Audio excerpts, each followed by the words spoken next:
Well, this does not look good. It was burning oil badly on my last autocross day, and this is actually the after video. The before video is out there killing mosquitoes. And I had everyone wondering whether or not I blew up my engine. Me too. I figured if I stayed off the rev limiter, it was a little better. So if you look close, you can see it's still smoking on deceleration. So I may have valve stem issues. It's one more thing to look at when I do the winter teardown.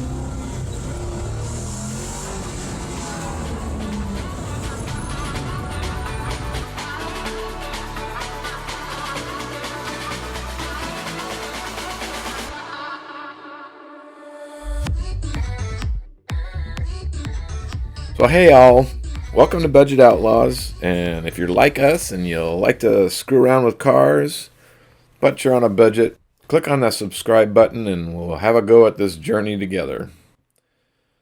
Still, I have one more event in 2020, and it's the Fall Enduro, so I need a quick fix. I determined that the excess crankcase vapor was being pulled into the intake, and you can see in this video that the oil was actually dribbling out of the air filter, which was actually my first, well, maybe second clue. And luckily for me, nowhere else was it leaking, because I actually won my class that day, which is pretty rare for me. So I decided that it was time for a catch can.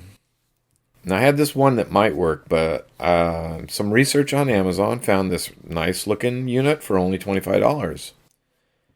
It came with fittings and a breather, and I won't use the supplied hose, as the seller even recommended. So why a catch can? So here's the 1-minute version.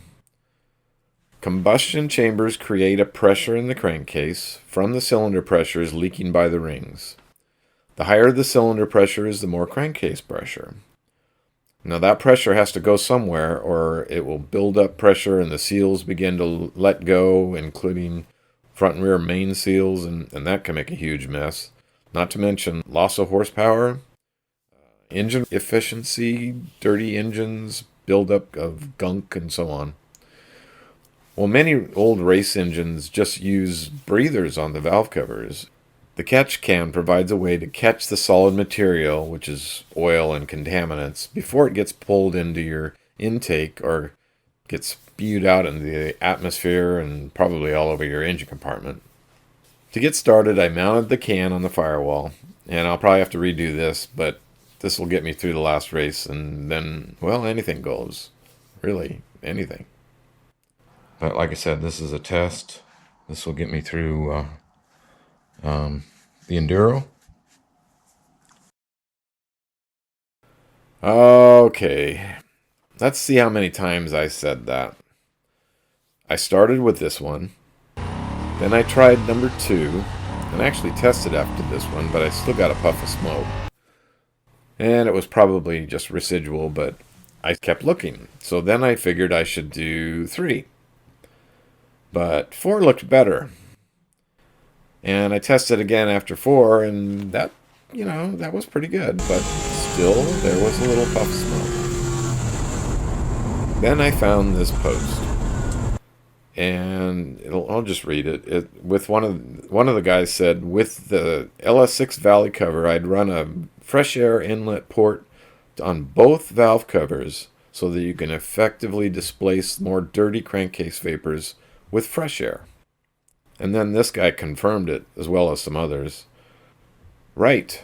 Vent the valve covers to a breather can, and then from the LS6 valley, run that hose to a sealed PCV can, out of it to the intake with the LS6 PCV valve in line, and then cap off the throttle body port, and done. Well, after I found that one, I says, this is it. The truth is that most of these should work okay, but I really didn't want to troubleshoot this on a busy race weekend, and I was really wanting to make sure that that portion was right so I could determine if my valve stems seals were starting to go.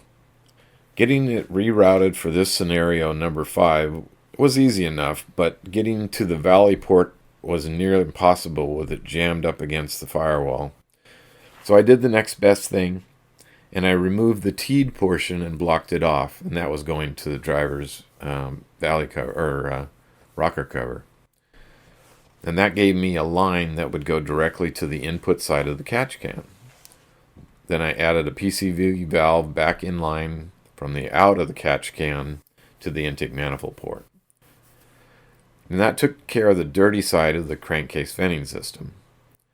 On the clean side, it was just a matter of running a hose from the driver's and passenger side of the rocker arm covers. I run that to a T that would run to a single breather filter, and eventually I'll get a second catch can for the clean side. But others have done it this way and say it doesn't collect much oil, so maybe just a second breather filter would be the best. Well, with that, it should be a system that should be able to grow with future changes.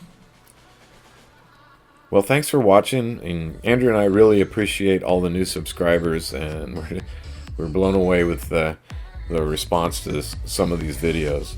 We really appreciate it. We'll keep trying to get good content out to you. We've got some great stuff in store, so keep watching. Talk to you soon.